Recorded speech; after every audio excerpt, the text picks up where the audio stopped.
আর্টিকেলের একটা ব্যবহার নিয়ে আজকে হাজির হয়েছি। সেটা হলো যদি এইচ এর উচ্চারণে একটু ঝামেলা হয়, এইচ এর উচ্চারণটার সাথে আর্টিকেল একটা মিল থাকে, মানে এইচ নিয়ে যত সমস্যা আর্টিকেলে, সেটা হলো এইচ এর উচ্চারণ যদি ঠিক থাকে তখন হবে কি এ।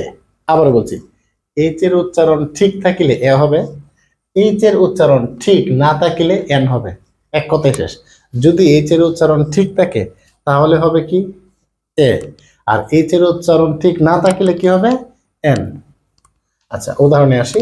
উই আর ওয়েটিং ফর, এটা উচ্চারণ আওয়ার। আওয়ার, এখানে হওয়ার কথা কি ছিল? হাওর। যদি হাওর হইতো হাওয়ার তাহলে ঠিক আছিল, কিন্তু এটাকে হাওর না, এটা আওয়ার।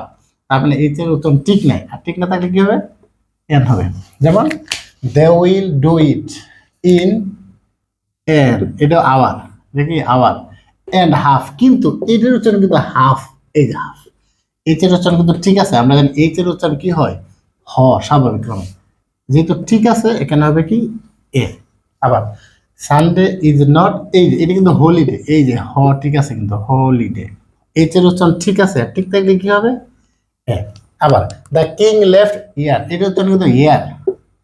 ইয়ার দেখছেন, এইচ এর উচ্চারণ কিন্তু ঠিক নাই, আর ঠিক না থাকলে কি হবে এন হবে।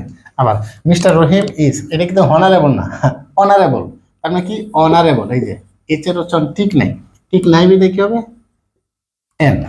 তারপরে হি ইজ, এটা কি অনেস্ট, এটা কিন্তু হনেস্ট না, অনেস্ট।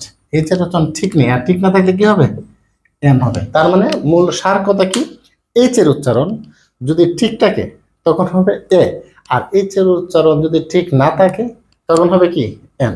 ধন্যবাদ সবাইকে, আসসালামু আলাইকুম।